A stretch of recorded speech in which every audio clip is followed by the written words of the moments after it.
Muy buenas noches, tengan todos ustedes. Les saluda Armando García, director de Radio Nuestra América, desde los Estados Unidos. Este programa se llama Noche Literaria, es un programa totalmente en español. Recuerden que Radio Nuestra América por las mañanas tiene programación en inglés, pero en esta ocasión tenemos Noche Literaria y es un honor para mí tener al escritor mexicano Luis Ojeda Tripp, que es del Estado de México y es un autor que ya tiene 8 libros publicados, 2 en el tintero, y nos va a hablar en esta ocasión de 2 de sus libros, pero antes quisiera preguntarle, ¿quién es Luis Ojeda? Y bienvenido al programa Noche Literaria.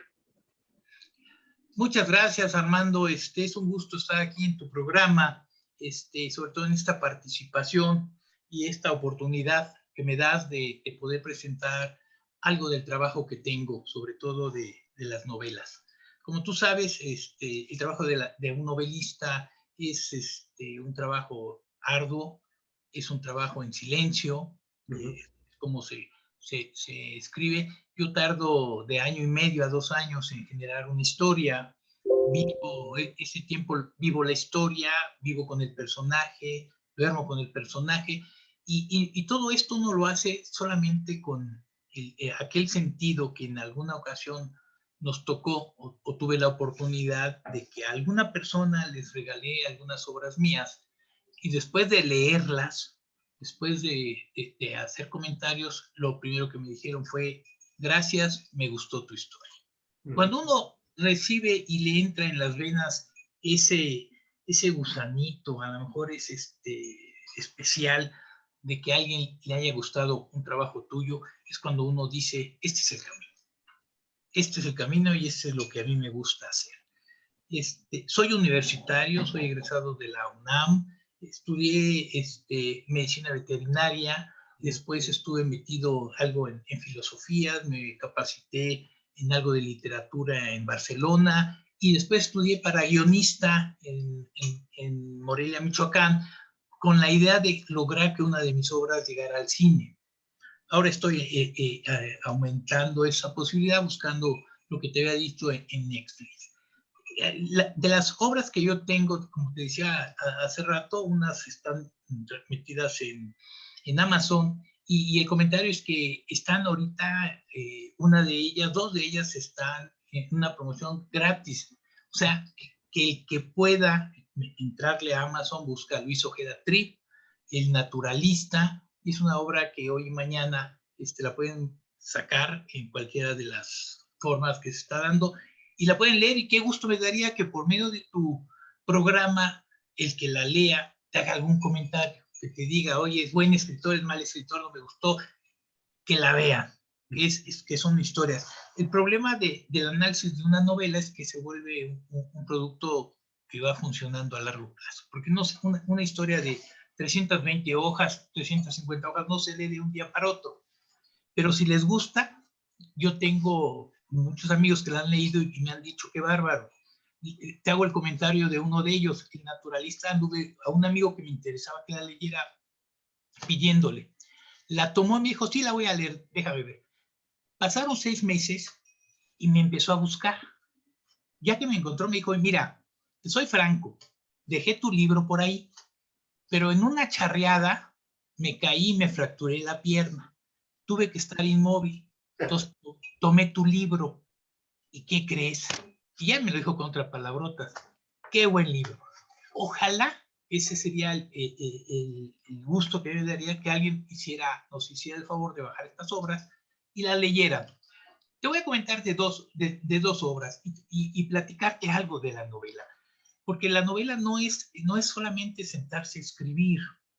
La novela tiene lo que le llaman una historia, que pues, va avanzando como se vaya manejando la historia, y tiene también argumento, se tiene que hablar del escenario, tiene tiempos, tiene diálogos, en fin, tienes que armar una historia, porque todos saben que la novela tiene algo mucho de fantasías. Hay novelas fantasiosas, hablemos de Harry Potter, es pura fantasía, pero llega a ser tan también escrita todas estas obras que, por ejemplo, el Quijote, conocen más al Quijote que a Cervantes. ¿Por qué? Porque los personajes se llegan a perpetuar en las personas. Entonces, lo que uno busca es que una obra, como el caso del naturalista, es una obra donde el escenario es México, la obra termina en Cancún y empieza en Cancún, porque la obra empieza un hombre que termina, un hombre adulto, ya está terminando su vida, se encuentra con su nieta, y su nieta le empieza a hacer el favor de reescribirle la historia. Él desde muy joven, cuando amante de la naturaleza, el primer maestro en biología que conoció a nivel de preparatoria le enseñó que para seguir los fenómenos del mundo hay que llevar una bitácora. Y él aprendió a escribir. Y escribía todo los sucesos que le iban pasando. Al final de la historia, como empieza es que la nieta llega y le empieza a ayudar al abuelo a escribir esta historia que es el naturalista. Y empieza con un escenario, imagínate un escenario, es una recámara de una persona adulta pegada al mar, en ese Caribe mexicano y ese mar precioso que tenemos, donde la repisa de su recámara tiene fetos, piedras extrañas, hojas de árboles disecadas. Es este hombre amante de la naturaleza que tiene ahí todo. Cuando llega la nieta y empieza a ayudar al abuelo, pues le va a ayudar hasta en la limpieza de la casa, pero la recámara tiene lo que él fue. Tiene una fotografía cuando él fue estudiante, donde están sus compañeros de generación que quisieron y soñaron en lo mismo. Y a un lado, la mujer que amó toda su vida, una francesa que conoce en Miami, por cierto, cuando va a estudiar la maestría. Cuando estudia la maestría conoce a esta francesa y por lo que tú quieras, nunca se casan. Fue un amor increíble, se buscaron mucho, pero no se dio. Pero esta quedó embarazada y tuvo a la nieta que hoy es la que escribe toda la historia. Y ahí hay un personaje, como yo venía diciendo, este yucateco, que saliendo de la universidad tienen que hacer el servicio social y se van a la Sierra de Puebla donde les toca y caminan estos pueblos en la sierra, aislados, donde tienen que llevar vacunas, tienen que hacer censos para ver cuántos números de personas están en tales condiciones, en fin. Pero él no sabe hablar, y por cierto se llama Pedro Pitti el personaje. Él no sabe hablar maya ni otomí, y en cambio el compañero yucateco, que viene de la Universidad Autónoma de Yucatán, lo habla perfectamente. Entonces, con el puro idioma, le gana todas las partidas al chilango, por decirlo. Todas se las gana. Todos los trabajos difíciles los hace Pedro Pitti, carga más cosas, en fin. Así se pasan los 4 meses de servicio social en la sierra. Los escenarios son espectaculares. Hay una parte de la sierra en Puebla donde dicen que se llega al techo del cielo, porque está arriba de las nubes. En fin, hay lugares ahí muy espectaculares y te lo comento porque a mí me tocó hacer, y eso es parte de mis vivencias, el servicio social allá. Entonces, de ahí tomo esa parte de esa participación. Al final de este capítulo, Jorge Pech, que es el yucateco, sufre un accidente, lo muerde una víbora y el que lo rescata es Pedro. Cuando Pedro, porque se desmaya a su compañero, pues que tiene que aflojar todo lo que le apresiona para que pueda circular bien la sangre y le puede poner el medicamento específico para ese veneno de víboras, le descubre un collar en el cuello. Es un collar que traen este grupo de mexicanos que andan cuidando al último emperador azteca. Esa es la parte fantasiosa. Existe el último emperador azteca que está hibernando, que no es lo mismo que invernando, es hibernando. Es un proceso como lo hace el oso, lo hace las lagartijas, que pueden pasar mucho tiempo dormidos en algunos cenotes de Yucatán. Pero por ciertas circunstancias, Jorge Pech tuvo su abuelo tuvo que separarse del grupo que cuidaba al emperador porque estuvieron a punto de descubrir al emperador. Entonces se separa y después pierde la liga, pero deja a su hijo y su hijo deja a su nieto como cuidadores del emperador. Así se va pasando esta forma de ir cuidando al emperador, pero lo que le pasa a Jorge Pech es que lo tiene que encontrar.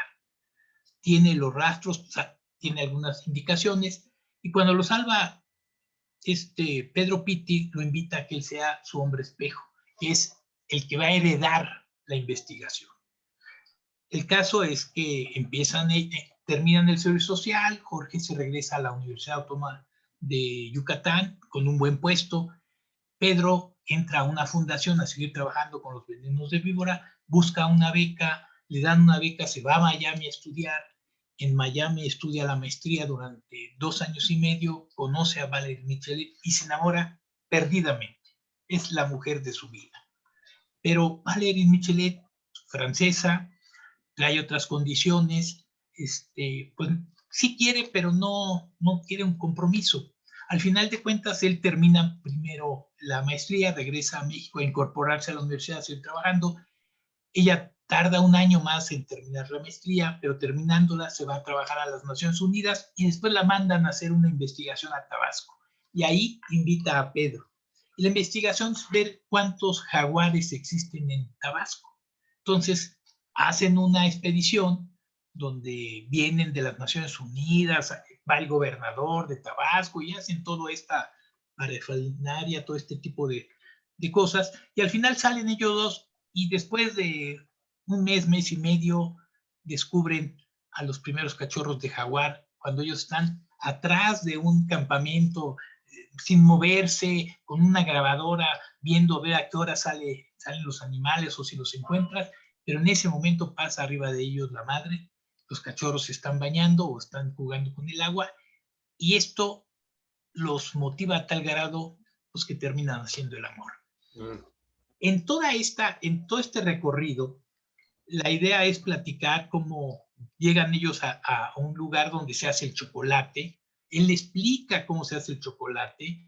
Llegan a lugares donde se comen lo que son estas hormigas, escamoles. Entonces, aprovecho para meter mucha de la cultura de estos lugares, del México que a veces no conocemos, ¿no? De eso detrás, porque él queda bien con la francesa. La francesa, al final de cuentas, él la invita a que pasen los últimos días de expedición a Cancún, se la lleva a Cancún, se divierten en Cancún, disfrutan de Cancún y todo, pero al final siempre le habla al papá por teléfono y se regresa a Francia.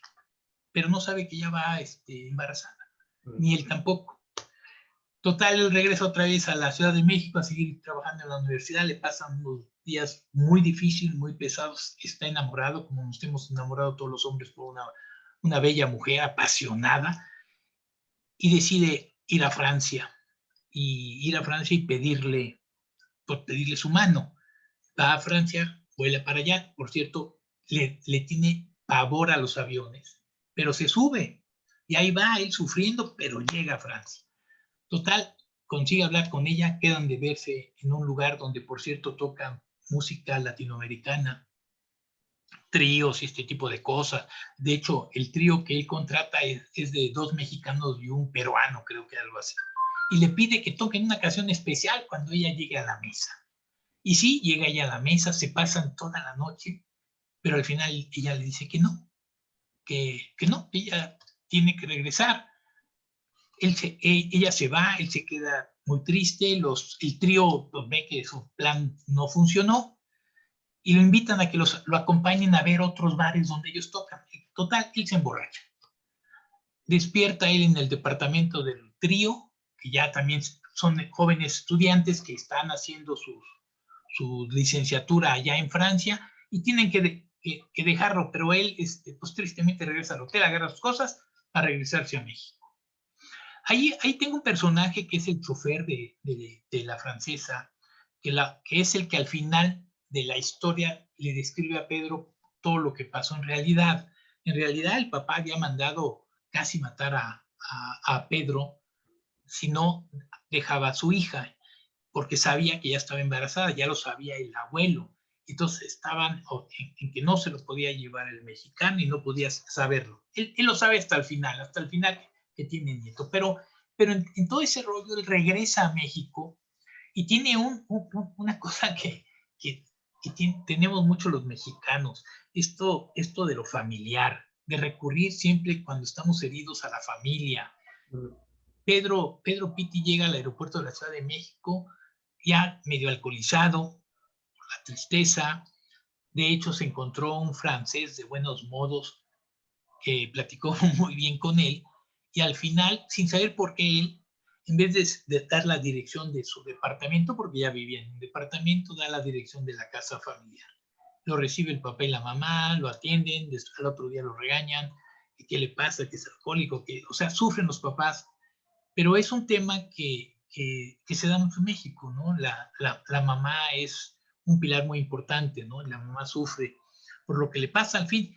El final es que lo llama Jorge, el amigo de él que habían hecho el servicio social, cuando él está más triste. Entonces él dice, bueno, voy a seguir a mi amigo que está medio loco, porque eso de que exista el emperador, pues ¿quién se lo va a creer? Pero me va a ayudar a distraerme. Pide permiso en la fundación donde él trabaja para hacer una investigación en Yucatán y se va a Yucatán. Y en Yucatán empieza a darse cuenta que lo del emperador iba en serio. Logran entrarle a algunos de estos cenotes sagrados. Después de bucear, por cierto, allí pongo yo, el Jorge Pech le da una hierba, porque cuando entran al agua está congelada, está fría, no la van a aguantar. Entonces dice, tómate esto y te va a ser más placentero.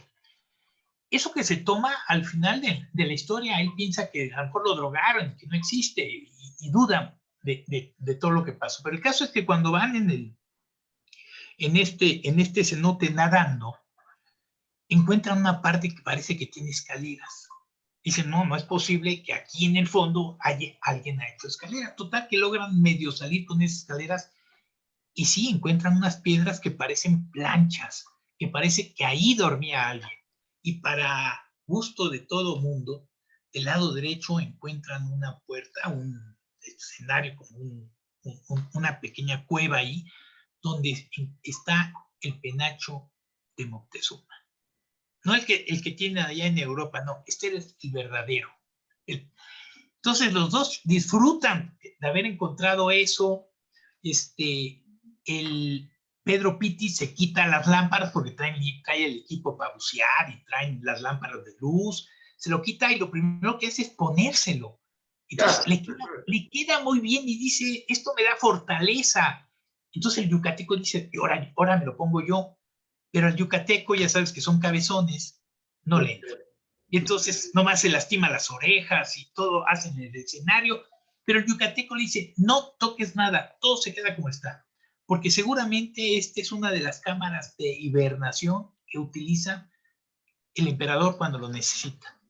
Y el otro dice, no, pero es que somos científicos, hay que llevarnos la prueba, fotografías, todo eso. ¿Sí? Y entonces, al final del camino, bueno, ya se cortó. No, aquí estoy. ¿Sí? Se oye. Bueno, ¿sí? Sí. Entonces te digo, al final de ese capítulo, pues ya empieza Pedro Pitti a dudar de que a lo mejor sí es cierto todo lo que le dicen.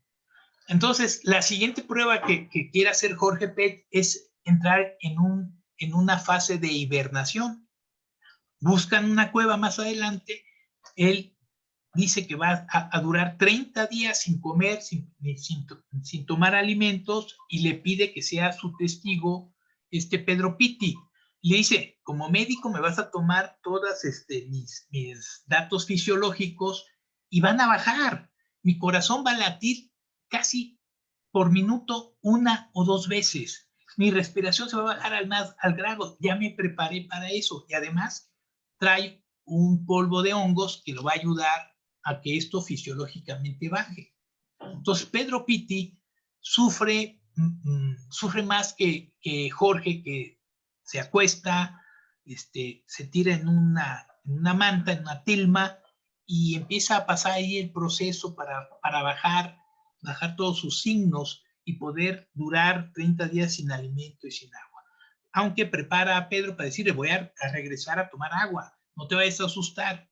pero además le dicen, necesito que ciertas noches prendas, porque van a una cueva lejos de la Ciudad de México, prendas las noticias de radio y me digas qué informas y me las platiques aunque me veas dormido.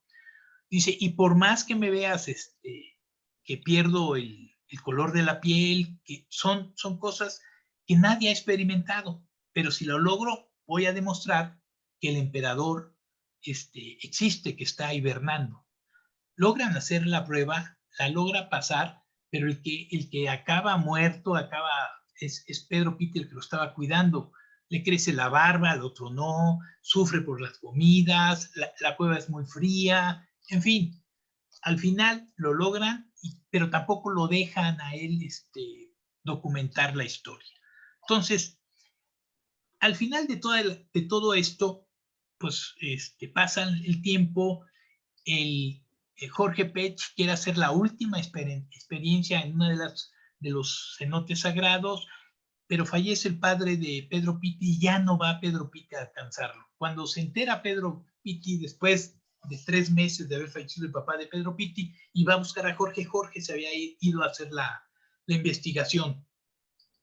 Sabe dónde se metió, sabe cómo se metió y empieza a buscarlo. Ya no lo encuentra. Es más, lo acusan de que él pudo haber matado a Jorge. Se hace por ahí una investigación, se queda muy decepcionado Pedro Pitti. Hay allí una cuestión donde la universidad se quiere deshacer de ellos para no tener este tipo de comentarios. Y al final, Pedro le transmite, porque para esto Jorge y Pedro se compran un teléfono de esos de última generación. Estoy hablando del siglo pasado, del año 1999, casi 2000, por ahí así es la novela. Entonces, cuando salían los primeros teléfonos, ellos tienen un teléfono mucho más adelantado que tiene una pila de Plutón que no se descompone por nada del mundo, y con ella se comunicaban. Entonces, Pedro lo busca por ese teléfono a su amigo y nunca contesta. Al final se hace viejo Pedro, le hereda a su nieta esta investigación, le deja ese teléfono, y después de muerto Pedro, 20 o 25 años después, ese teléfono empieza a sonar y es Jorge Pech hablando con la nieta de Pedro Pitti. Así termina la obra, es la primera parte, estamos tratando de trabajar la segunda, pero me gustaría que la leyeran, que la vieran, porque no es lo mismo platicarlo así cortito y tocando algunos temas. ¿Y esa sí la pueden bajar de Amazon? Esa la estoy regalando, esa es la que les digo, si ellos tienen el conocimiento de esto hoy y mañana, está gratis, o sea, la pueden ustedes bajar gratis, y qué mejor sería para mí el que la leyeran en donde nos estén escuchando y Muy después hicieran comentarios. Esa es una de las partes. ¿Y nada más va a estar estos 2 días o va a estar constante? Después, si tú me permites, después te doy una relación de las obras, porque periódicamente yo estoy haciendo las promociones, las estoy regalando, porque te digo, lo que a uno le gusta es que lo lean. Está bien. Que vean Sí, porque este programa lo van a estar viendo en diferentes partes, en diferentes épocas, en diferentes fechas. Sí. Entonces, en el caso de que pase la promoción, sí la pueden adquirir el libro en la plataforma de Amazon. 8 días después de esta, vuelvo a hacer la promoción para que lo puedan leer, lo puedan ver. Y la segunda que quiero platicarte así muy rápido es la que te decía de Algarabía. Okay. Esta de Algarabía, estoy enfrentando a 2 músicos que tienen circunstancias diferentes en la historia. Ellos se encuentran en Bellas Artes, en la Escuela Nacional de Bellas Artes, es donde llegan, pero llegan de diferentes formas. Uno de ellos es de Guanajuato, de por allá. De chico sufrió una infección en el oído, donde pues le tenían que hacer ciertos lavados y todo lo demás. Su madre es una madre soltera, que es la que lo atiende, y muy trabajadora, y entonces él siempre está comprometido con su madre. Pero este problema de la infección de los oídos le vino a favorecer porque él empezó a generar una gran memoria. Entonces, podía leer perfectamente la música en la partitura. Cuando ya crece, sin ni siquiera escucharla, ya la traía en la mente.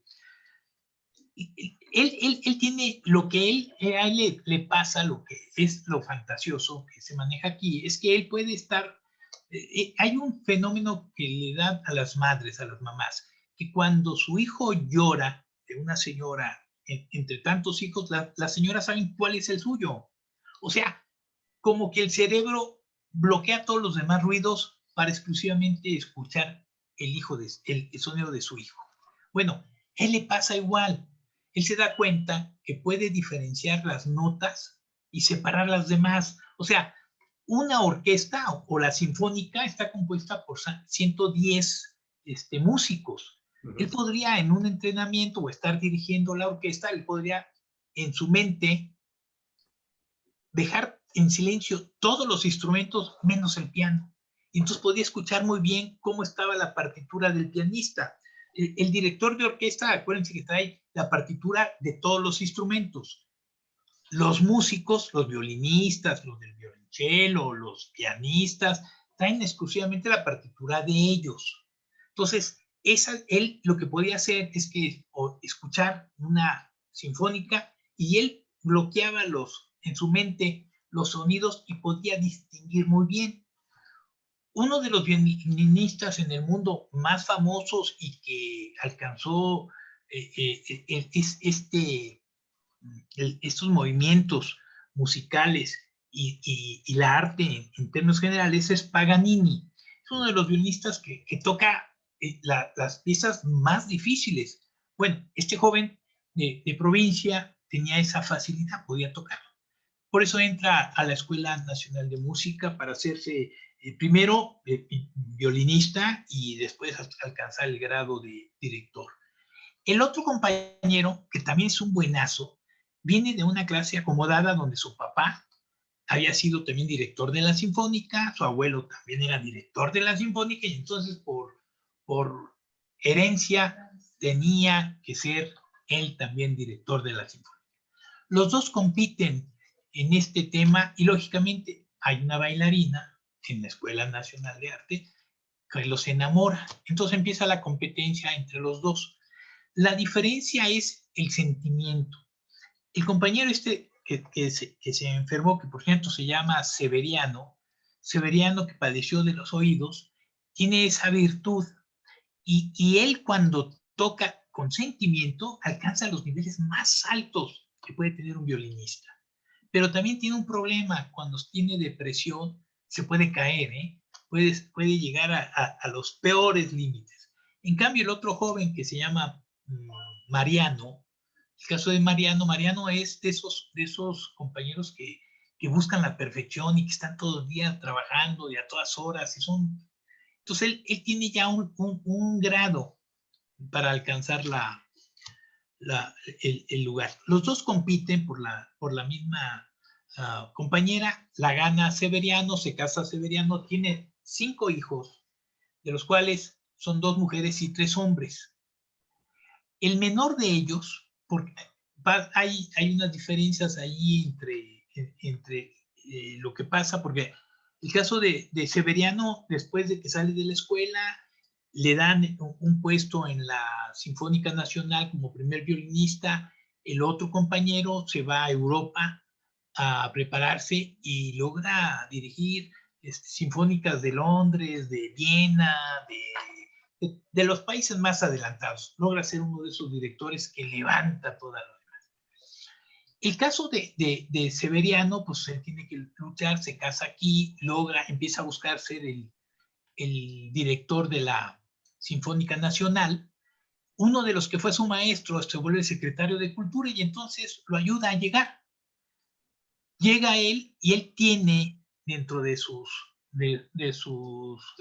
cuestiones que tiene que realizar es hacer los honores al presidente, tocar el himno nacional, y si el presidente va a Oaxaca, pues tiene que tocar una pieza de Oaxaca, si va a Sinaloa, tiene que tocar algo, por eso se llama algarabía.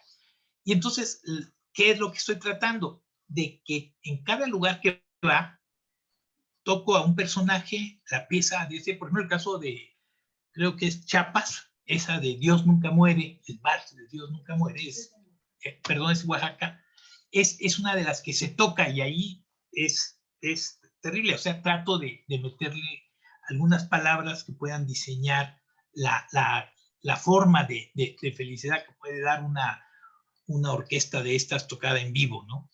Total, pasa el tiempo y entramos a un concurso mundial de sinfónicas que se va a hacer en Nueva York. Y ahí es invitado el compañero a participar. Pero el presidente de la República no le gusta al director, porque tiene más fama el que anda en Europa. Y entonces manda a llamar al de Europa y le dice que él va a ser el que la va a dirigir. Cuando el director que viene de Europa sabe que se la va a quitar a su compañero desde joven, eran rivales, primero lo piensa, y después, ya estando en Nueva York, porque al otro lo hace el primer violinista, le cede la batuta y le dice: no, hemos sido rivales de muchas cosas, pero aquí el que la ha manejado eres tú, y se la cede, se la regresa en contra de la versión del presidente, y ganan, por supuesto, con algunas partituras muy especiales que por ahí se están manejando.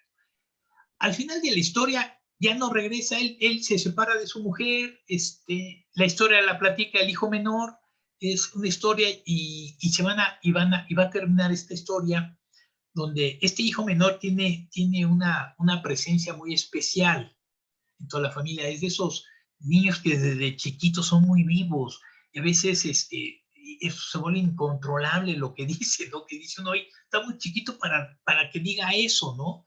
Es muy bravo y esto lo demás, pero al final la historia acaba en Barcelona, donde el hijo menor está por recibir algo parecido al premio Cervantino, ¿sí? Y cita a sus hermanos para terminar de platicar sobre lo que pasó con su papá. Más o menos es así la historia, algarabía, porque va a haber eventos, o hay eventos como las posadas, donde se describen las acciones, como lo que pasa en Navidad en nuestro México, en fin, toda esa parafernalia, toda esa diversión, quiero plasmarla ahí. Quiero que el mexicano de afuera y de adentro, cuando la lean, estén orgullosos de lo que se han hecho, y lo han hecho porque todos hemos contribuido a este México, y ojalá sea para bien. Más o menos es así la historia. Muy bien. Ahora, la siguiente pregunta que tengo, y es la última para cerrar el programa, ¿cuáles son sus proyectos a futuro, y cuál sería un mensaje suyo pues digamos, a la humanidad en estos tiempos de pandemia, donde la mayoría de la gente pues está confinada en sus hogares y pueden tener la oportunidad de leer, leer y leer, y no estar tanto clavados en otras cosas? Mira, Un mensaje, y en cómo se ve usted en el futuro, escribiendo, haciendo cine, haciendo teatro. mi sueño es lograr que una de mis obras salga en Netflix, porque tienen muchos capítulos y eso me permite. Antes uno decía: la novela tiene que durar 2 horas, entonces era cortarle aquí, cortarle aquí. En Netflix lo que les interesa es que sea obra local, que tenga mucha gente que se identifique con un personaje, y que además se puedan hacer un número de capítulos especiales para que los disfruten. Eso es lo que yo espero en el futuro, estar metido ahí. Y me gustaría terminar con algo que decía o platicaba el poeta Jaime Sabines, si me lo permites. Sí, cómo no. Sabines dice: ¿qué busco? Esa es una buena pregunta. He tratado muchas veces de buscar a Dios y a la justicia. Soy un pobre diablo que anda entre el cielo y el infierno. Soy una persona que lo quiere todo y que no ha alcanzado nada. Durante meses, tal vez años, he buscado la justicia, el pan, la comida, la sal, la mujer. pero en breves momentos he querido buscar a Dios. Nunca lo he encontrado, pero el día que lo encuentre, ese día me quedo callado. Gracias. No, estuvo muy bien. Entonces, estamos pendientes para otro programa, para sus próximos libros. Están 2 en el tintero, me dijo, ¿verdad? Sí, con gusto. Y digo, ahí tengo uno de cuentos cortos para una vida larga, que es de un personaje que habla en estos refranes. Entonces, es el abuelo y el nieto cree que son cuentos, pero son refranes. Y entonces cada vez que se acerca el abuelo, cuéntame un cuento. Y el papá le dice, no, son refranes. Y ahí hago una historia que es, pues a mí, digo, ¿qué puede decir uno de las obras que uno ha realizado? El mejor testigo viene siendo las personas que lo lean. Ojalá les guste.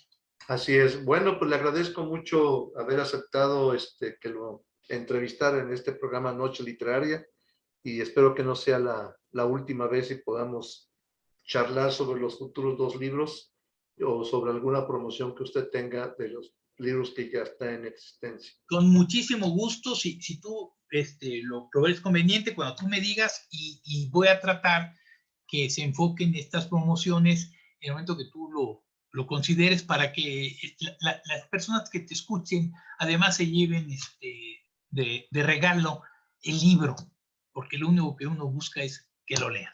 Muy bien. Aquí a un lado de la columna de las entrevistas le puse los datos de la radio, el correo electrónico para que se comunique conmigo, porque con usted nada más tengo el contacto por medio del señor Francisco Javier Estrada, pero para que ya tenga los contactos directos con usted. Muchas gracias.